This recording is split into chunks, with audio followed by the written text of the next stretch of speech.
Balasore rail हादसे में हो गया अब तक का सबसे बड़ा खुलासा। जिस बात का डर था वही हुआ। 293 लोगों की मौत के असली गुनहगार हुए बेनकाब। अब मोदी देंगे सरेआम सजा। सीबीआई की रिपोर्ट में चौंकाने वाला सच आया सामने। 3 लोगों की लापरवाही ले गई करीब 300 लोगों की जान। क्या मोदी सरकार को गिराने की रची गई साजिश हो गया पर्दाफाश। 3 ट्रेनों की टक्कर ने पूरे देश को हिलाया। कैसे फेल हो गया आधुनिक सिग्नलिंग सिस्टम। मोदी के टेबल पर पहुंच गई गुनहगारों की लिस्ट। 1 घंटे में हो गया एक्शन। उधर मोदी ले रहे थे शाह नड्डा के साथ बैठक, तभी सदी के सबसे बड़े रेल हादसे के गुनहगारों की लिस्ट मोदी तक पहुंची। नाम देख पीएम भी 2 मिनट सन्न रह गए। उसके बाद सुनाया ऐसा फैसला जिसने हर किसी को हिला दिया। जिस रेल हादसे में पलक झपकते ही 10 सेकंड के अंदर करीब 300 लोगों की जान चली गई, सैकड़ों घायल हो गए। आखिरकार 1 महीने 5 दिन बाद 3 आरोपी गिरफ्तार हुए। सीबीआई की जांच पूरी हुई तो ऐसा खुलासा हुआ जिसने हर किसी को चौंका दिया।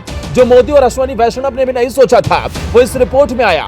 वो 3 आरोपी कौन है जिनकी गलती से सैकड़ों लोगों की जान चली गई। सीबीआई ने अपनी रिपोर्ट में क्या बताया वो बताने से पहले जरा उस रोज क्या हुआ था वो जान लीजिए। बालासोर ट्रेन हादसे ने पूरे देश को हिलाकर रख दिया था। कई घरों की चिराग बुझ गए। हजारों लोगों की जिंदगी में वो गहरा जख्म दे दिया जिसे वो जिंदगी भर नहीं भुला पाए। तारीख 2 जून शाम के करीब 6:30 बजे का वक्त था। ओडिशा के बालासोर में यात्री ट्रेन कोरोमंडल एक्सप्रेस पटरी से उतर गई और एक मालगाड़ी से टकरा गई। इस टक्कर की वजह से कोरोमंडल एक्सप्रेस की 21 बोगी डिरेल हो गई और 3 बोगियां मालगाड़ी के ऊपर चढ़ गई। उसी दौरान यशवंतपुर हावड़ा एक्सप्रेस वहां से गुजर रही थी। यशवंतपुर हावड़ा एक्सप्रेस कोरोमंडल की डिरेल बोगियों से टकराई और उसके पीछे की 2 बोगियां पलट गई। टक्कर इतनी जोरदार थी कि कई डिब्बों के परखच्चे उड़ गए। ट्रेन में सवार यात्री बुरी तरह ट्रेन में फंस गए थे।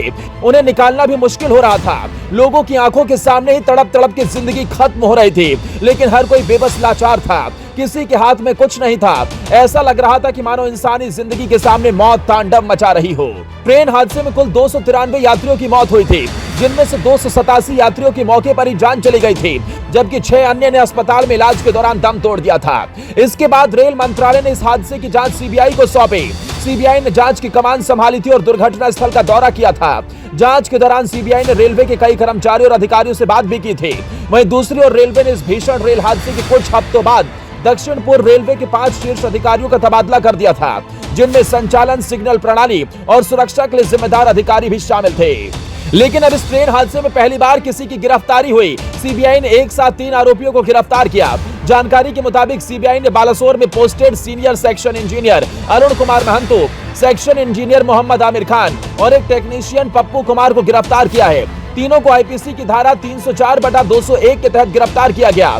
रेलवे सुरक्षा आयोग की ओर से रेलवे बोर्ड को सौंपी गई रिपोर्ट में कहा गया कि सिग्नलिंग कार्य में खामियों के बावजूद अगर दुर्घटना स्थल बहानगा बाजार के स्टेशन प्रबंधक ने एसएनटी कर्मचारियों को 2 समानांतर पटरियों को जोड़ने वाले स्विचों के बारे में असामान्य व्यवहार की जानकारी दी होती तो वो बचाव के लिए कदम उठा सकते थे, लेकिन ऐसा हुआ नहीं और पल भर में करीब 300 लोगों की जान चली गई। हालांकि सरकार के खिलाफ साजिशन तो इस घटना को अंजाम नहीं दिया गया। सीबीआई अब इसकी भी तह तक जाने में जुटी हुई है।